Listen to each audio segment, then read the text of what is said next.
샬롬 샬롬 샬롬 샬롬. 하나님 사랑합니다. 여러분 주 안에서 사랑합니다. 오늘 에스겔 20장 예선체 함께 합독했습니다. 1절에서 44절까지 야훼의 이름을 위하여 이런 제목으로 함께 은혜를 나누도록 하십니다.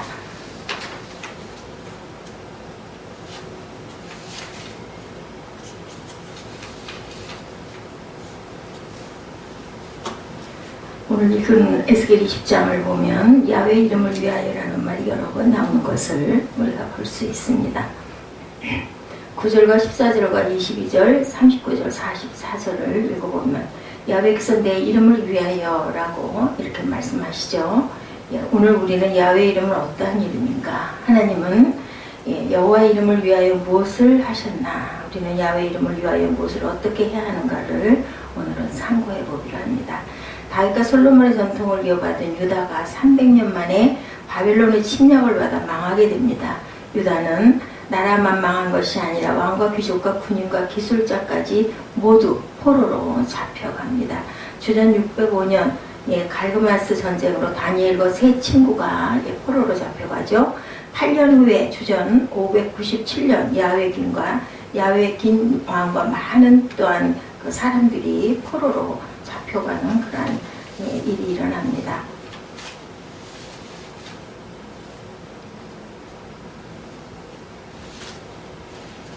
그들 중에 에스겔도 포로로 잡혀가죠. 주전 587년 예루살렘은 불사름을 당하고 시드기야 왕과 많은 유다인들이 또한 포로로 잡혀갑니다. 바벨론의 포로로 잡혀온 유다인들의 생활은 말을 할 수가 없겠죠.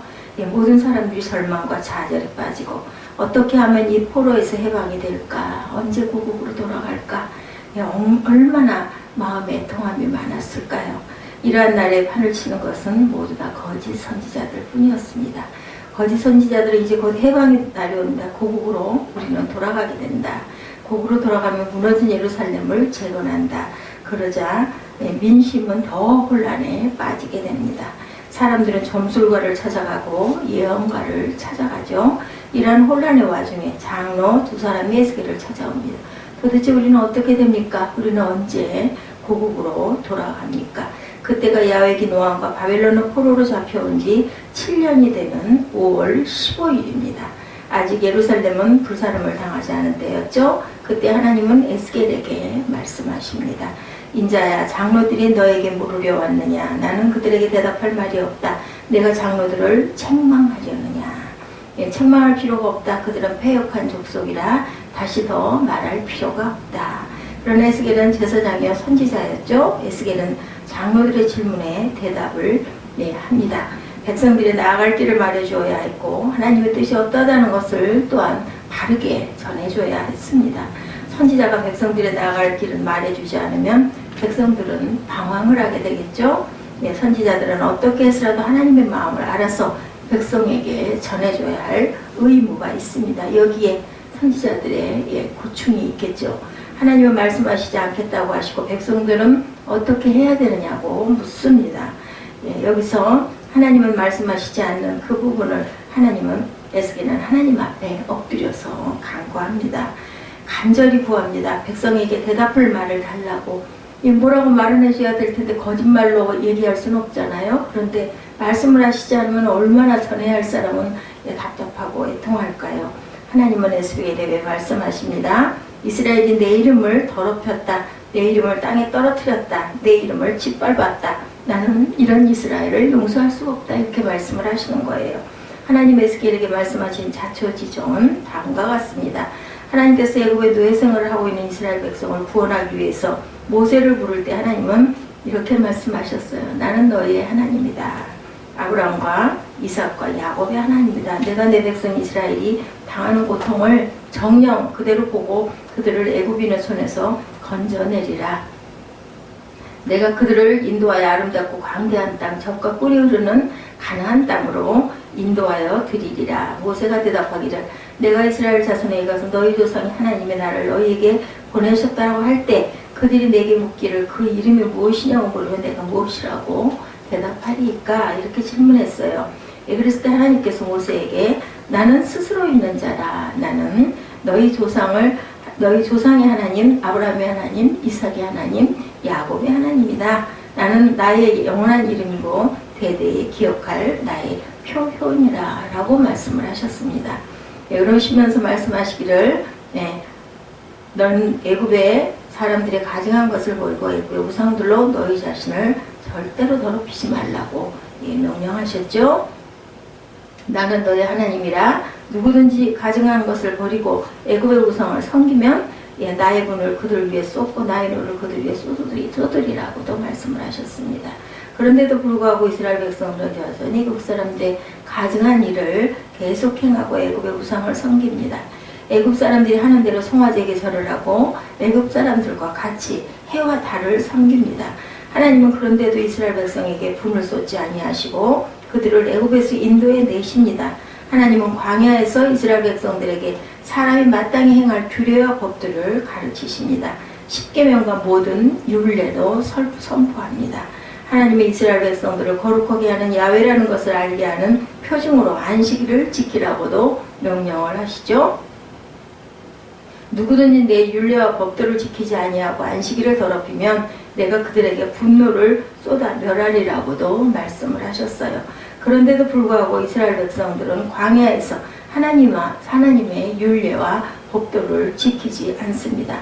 안식일도 지키지 않습니다. 안식일에 만나를 거두러 나갑니다. 안식일에 나무하러 갔다가 돌에 맞아 죽기도 합니다. 그런데도 하나님은 이스라엘 백성들을 멸하시지 않고 이스라엘 백성들로 하여금 광야를 통과하게 해주셨습니다. 우상을 섬기지 말라고 했는데도 우상을 섬기고 가증한 일을 하지 말라고 했는데도 가증한 일을 행하고 그리고 안식일을 지키라고 했는데도 안식일을 지키지 않고 하나님의 율례와 법도를 지키라고 했는데도 지키지를 않습니다. 여러분은 이 말이 어떻게 이해가 되십니까? 예를 들어 아버지가 피우지 말라고 하는 담배를 피우고 아버지가 마시지 말라고 하는 술을 마시고 아버지의 이름을 더럽히는 것이 된다는 그러한 말이죠. 왜냐하면 아버지가 하지 말라고 하는 것을 하는 것은 아버지를 거역하는 것이 되겠죠. 아버지가 하려고 하는 것도 하지 않는 것도 아버지를 거역하는 것이 되기 때문입니다. 자식이 아버지를 거역하면 욕을 먹는 아버지, 그리고 무슨 자식이 저 모양에 왜 자식을 저 따위로 길러서 이렇게 얘기하지 않습니까? 세상에서도 그렇게 하는데 하나님은 하나님의 이름이 욕먹는 것을 보지를 못하시는 거죠. 하나님의 이름이 욕을 먹는다는 말은 하나님을 믿을 만한 신이 못 된다라는 말입니다. 하나님은 완전 무변한 신이시고 하나님에게는 욕먹을 일이 없으신 분이시고 그런데 하나님에게 욕이 돌아가는 이유는 하나님을 믿는다는 사람들이 하나님이 하라는 것은 하지 않고 하나님이 하지 말라는 것만 하기 때문입니다. 예수를 믿지 않는 사람들이 예수를 믿지 않는 이유는 성경을 몰라서가 아니고 하나님의 말씀을 듣지 못해서가 아니고 믿는 사람들이 하나님의 이름을 더럽히기 때문이다. 성도는 하나님의 이름을 절대로 더럽혀서는 안 되겠죠. 만에 하나라도 하나님의 이름에 욕이 돌아가게 해서는 안 되고 성도가 하나님의 이름을 더럽히고 하나님의 이름에 욕이 돌아가게 하는 것은 하나님을 믿을 수 없는 하나님으로 격화시키는 것이다. 하나님은 사람들이 격화시킨다고 격화될 분이 아니십니다. 하나님은 하나님의 이름이 욕이 돌아가게 하는 사람을 가만히 두시지 않고 선을 행하지 못하는 일이 있더라도 하나님의 이름을 절대로 더럽히서는 안 된다는 거죠. 죄사함을 받지 못하는 일이 있더라도 하나님의 이름에 욕이 돌아가게 해서는 절대로 안 되겠습니다. 이스라엘 백성들이 애굽의 우상을 섬긴 것은 애굽 사람들이 행하는 가증한 일을 행한 것, 안식일을 지키지 않은 것, 여호와의 율례와 법도를 지키지 않은 것은 애굽을 떠나온 이민 1세가 저지른 죄악이었습니다. 하나님의 율례와 법도를 지키지 않고 또 이러한 백성들로 인해서 하나님의 이름이 더럽혀지고 이방인에게 업신여김을 당했는데 모세는 죽기 전에 모압 평지에서 광야에서 태어난 이민 2세들에게 다시 율례를 선포합니다. 거기에서 애굽에서 나온 1세는 여호수아와 갈렙 두 사람밖에 없었죠. 그들은 모두 나머지는 광야에서 태어난 2세들이었습니다.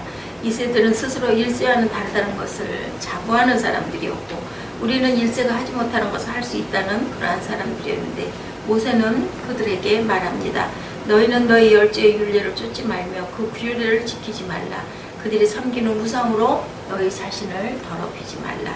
나는 여호와 너의 하나님이라. 너희는 나의 율례를 쫓으며 나의 규례를 지켜 행하라. 나의 안식일을 거룩하게 지켜라. 이것이 나와 너희 사이의 표징이 되어 너희로 내가 야훼 너희 하나님인 줄을 알게 하리라고 말합니다. 이세들은 1세들이 하지 못하는 일을 합니다. 요단강을 건너가 가나안 땅을 정복했고 1세들이 꿈도 꾸지 못하는 땅을 분배받아 집을 짓고 농사를 짓고 가축을 먹입니다. 그런데 그들은 야훼의 명령을 또 다시 지키지 않습니다. 야훼의 율례도 쫓지 않습니다. 야훼의 규례도 지키지 않습니다. 우상을 섬기고 안식일을 거룩하게 지키지 않고 하나님은 광야에서 태어난 이세들에게 그런데도 불구하고 분노를 쏟지 않으시고 야훼 이름을 더럽히지 아니하려 함이었습니다. 만약 하나님께서 우상을 섬기고 안식일을 거룩하게 지키지 아니하는 1세나 2세를 멸할 것 같으면 야훼 하나님은 잔인한 하나님이시겠죠? 예, 자기 백성을 구원하지 못한 무능력한 하나님이고 야훼는 이스라엘을 버리셨다고 할까봐 그들을 멸시하지 않고 애굽을 떠나온 1세와 2세는 하나님의 이러한 마음을 읽지를 못했습니다. 하나님은 이와 같이 자기 이름을 귀하게 여기시는 분이시다. 자기 이름에 욕이 돌아오게 하지 않기 위해서 마땅히 벌해야 할 이스라엘을 벌하지 아니하시고 이것을 알지 못하는 이스라엘 백성들은 자기들이 잘나서 애굽에서 나온 줄로 이렇게 착각을 합니다. 자기들이 어려워서 광야에서 생명을 부지한 줄로 그렇게 압니다.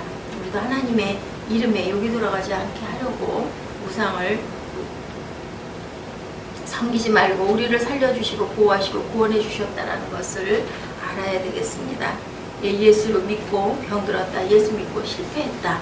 예수 믿고 쫓겨났다고 하면 야훼 이름에 욕이 돌아가기 때문에 하나님께서는 우리들을 병들지 않게 하시고 실패하지 않게 하시고 쫓겨나지 않게 하신다는 걸 보호하신다는 것을 우리가 알아야겠죠. 야훼 이름 때문에 살고 야훼 이름 때문에 죽고 야훼 이름 때문에 성공하고 야훼 이름 때문에 실패하는 것이 성도들이라는 것이죠. 다음으로 가나안 땅에 들어간 이스라엘의 이민 3세들은 하나님은 역시 같은 말을 가나안 땅의 이스라엘 3세들에게도 말씀을 하십니다. 너희는 너희 조상들과 같이 되지 말아라. 너희는 나의 율례와 법도를 지켜라. 나의 안식일을 거룩하게 지켜라. 우상을 섬기지 말아라. 이방인의 가정한 것을 본받지 말아라. 나는 너희 하나님 야훼니라. 이렇게 말씀을 하셨죠. 만약 너희가 나의 율례와 법도를 지키지 아니하고 우상을 섬기고 안식일을 지키지 아니하면 내가 너희를 이방인 중에 흩어버리고 그리고 세계 열방 중에 웃음거리가 되게 하리라고 말씀을 하셨습니다. 이스라엘 3세들은 왕국을 세우고 번영하고 왕궁을 짓고 성전을 건축합니다. 이웃나라를 쳐서 정복하고 해마다 조공을 받습니다. 그런데 그들도 야훼 율례와 법들을 또한 다시 지키지 않습니다. 그들은 안식일을 더럽히고 모든 높은 산과 무성한 나무를 보고 거기 우상에게 제사를 드리고 분향을 하고 전제를 부었습니다. 하나님이 가장 가증하게 여기는 장자를 불살라 화제를 드리는 그러한 신을 섬기죠. 하나님은 마침내 바벨론 왕 느부갓네살을 보내어 예루살렘 성을 허물어버리고 성전을 불사르고 백성들을 포로로 잡혀가게 합니다. 이스라엘 장로들아 너희가 이것을 아느냐? 이스라엘 백성들아 너희가 왜 포로로 잡혀왔는 것을 아는가? 야훼께서 물을 말이 있거든 물어라. 야훼께 떠질 것이 있거든 따져라. 그렇게 예수께서는 말합니다. 우리들은 이민 1세다.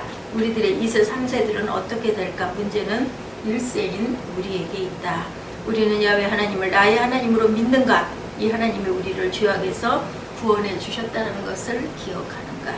이 하나님이 우리를 아름다운 땅, 젖과 꿀이 흐르는 땅으로 인도해 주셨다는 것을 믿는가? 이 하나님이 우리 자손을 하늘의 별같이 바닷가의 모래같이 장성케 하실 줄을 믿는가? 이 하나님이 우리에게 주신 율례와 법도를 지금도 지키고 있는가? 우리들의 2세, 3세들은 과연 어떻게 될까요? 우리가 가지지 못한 것들을 가질 것이고 우리보다 더 좋은 집과 더 좋은 차를 당연히 타고 다닐 것입니다. 그들은 미국의 주류사회의 높은 자리를 또한 차지할 것이고 세계로 진출하는 자랑스러운 시민도 또한 될 것입니다.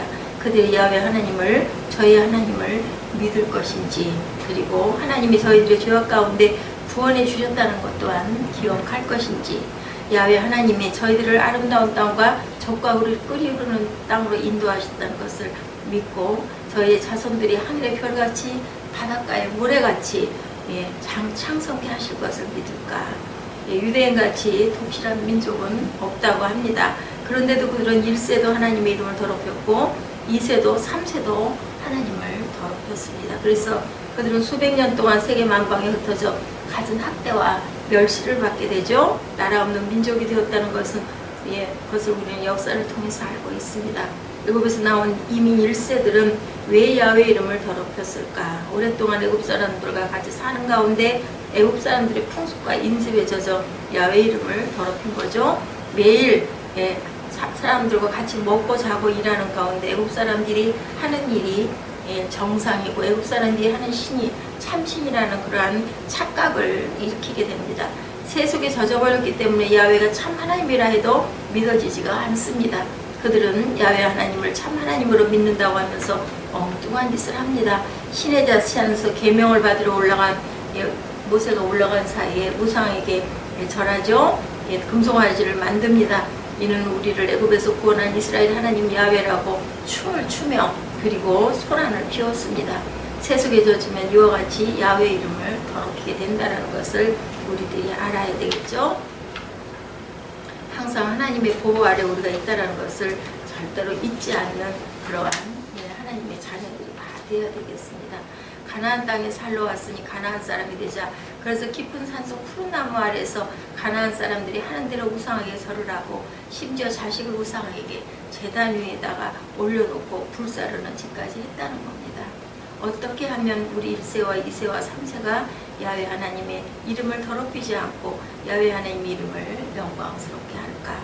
첫째로 야훼 하나님만을 믿음의 대상이 될 유일한 참 신이심을 우리가 고백해야 되겠죠. 야훼 하나님만이 참 믿음의 대상이 되시는 유일하신 신이심을 믿으려면 하나님의 우리를 위해서 무엇을 어떻게 하셨는지를 바로 알아야 됩니다. 우리 민족을 죄와 무지 가운데서 구원하셨죠. 예수 믿음으로 인하여서 100년 전에 복음을 전해주시고 환난 가운데 건져주시고 번성케 하시고 창대케 하셨습니다. 우리가 불순종하고 허역할 때도 멸하지 아니하시고 야훼 이름을 위하여 참아주시고 우리는 하나님만이 우리가 섬길 참신이라는 것을 확실히 믿어야 합니다. 우리가 이제 와서 설마 다른 신을 섬길까? 우상을 섬길까? 아직도 다른 신을 섬기는 사람들이 있죠. 아직도 우상하기 전하는 사람이 많습니다. 더욱더 가증스러운 것은 하나님을 섬긴다고 하면서 이스라엘의 백성이 금송아지 하나님으로 섬긴 것 같이 그렇게 구는 사람들도 많이 있습니다. 사업을 벌여놓고 하나님같이 섬기는 사람이 있습니다. 집을 사놓고 하나님같이 섬기는 사람이 있습니다. 아들을 낳아놓고 하나님같이 섬기는 사람이 있습니다. 심지어 애완동물을 가지고 또한 하나님같이 그렇게 섬기는 그러한 사람도 있습니다. 하나님보다 더 사랑한 것이 있는 사람은 하나님을 신으로 섬기는 것이 아니죠. 둘째로 또한 모범을 보여야 합니다. 1세는 2세에게, 2세는 3세에게 믿음의 모범을 보여야 되겠죠. 신앙은 이론이나 원리만으로 전수되는 것이 아니고 눈으로 보고 손으로 만질 수 있는 체험을 통해서 전수가 됩니다. 그러기 위해서 먼저 믿는 사람이 생활의 모범을 보여야 되겠죠. 맡은 모범이 되어야 합니다. 정직의 모범이 되어야 되고 용서의 모범이 되어야 되고 말의 모범이 되어야 되고 사랑의 모범이 되어야 되겠습니다. 또한 사업의 모범, 결혼의 모범, 예외의 모범이 되어야 되겠죠. 기도의 모범도 되어야 합니다. 2세는 1세가 하는 대로 하고 3세는 2세가 하는 대로 합니다. 셋째로 야훼 율례와 법도를 지켜야 되겠습니다. 야훼 율례와 법도는 너무 많아 아는 것을 어떻게 지켜야 할지 모를 때가 많겠지만 하나님의 율례와 법도를 지키는 출발점을 안식일을 지키는 것, 믿음의 출발은 주의를 잘 지켜야 되겠죠. 안식일을 거룩하게 지키지 못하면 야훼 이름을 더럽히게 되고 야훼 이름을 더럽히면 온전한 믿음을 소유할 수가 없습니다. 안식일을 지키되 바리새인들과 같이 율법적으로 지켜서는 안 되고 안식일을 시간을 따지고 안식일의 절차를 따져서도 안 되겠습니다. 안식일은 예수님과 같이 지키면 되고 안식일 하늘로 온전히 하나님께 바치는 그러한 하나님의 자녀들이 다 되어야 되겠습니다. 하나님이 허락하지 않는 일을 하지 말고 하나님이 기뻐하는 일은 무엇이든지 해야 되겠죠. 그렇게 하면 하나님의 이름에 영광이 돌아가게 되고 안식일을 온전히 지키게 되는 거죠. 레위기 18장 2, 3절에 너희는 그 거하던 애굽 땅의 풍속을 쫓지 말며 내가 너희를 인도할 가나안 땅의 풍속과 규례도 행하지 말고 너희는 나의 법도를 쫓으며 나의 규례를 쫓으며 그대로 행하라. 나는 너희 하나님 야훼니라. 네, 우리는 뭐 한국 사람이 한국 사람의 것도 미국 사람이 미국 사람의 것도 아니죠. 우리가 가진 모든 것도 우리의 것은 아닙니다. 모두 다 야훼 하나님의 이름을 위하여 지어져 있는 저희들이라는 것을 알아야 되겠습니다. 네, 모두에게 모범이 되어야 되겠죠. 1세는 2세에게, 2세는 3세에게. 그리고 그들과 함께 안식일을 거룩하게 지키는 그러한 저와 여러분이 되셔야 한다는 것을 절대로 잊지 않으시는 저와 여러분 되시기를 주님의 이름으로 축복합니다. 기도하시겠습니다.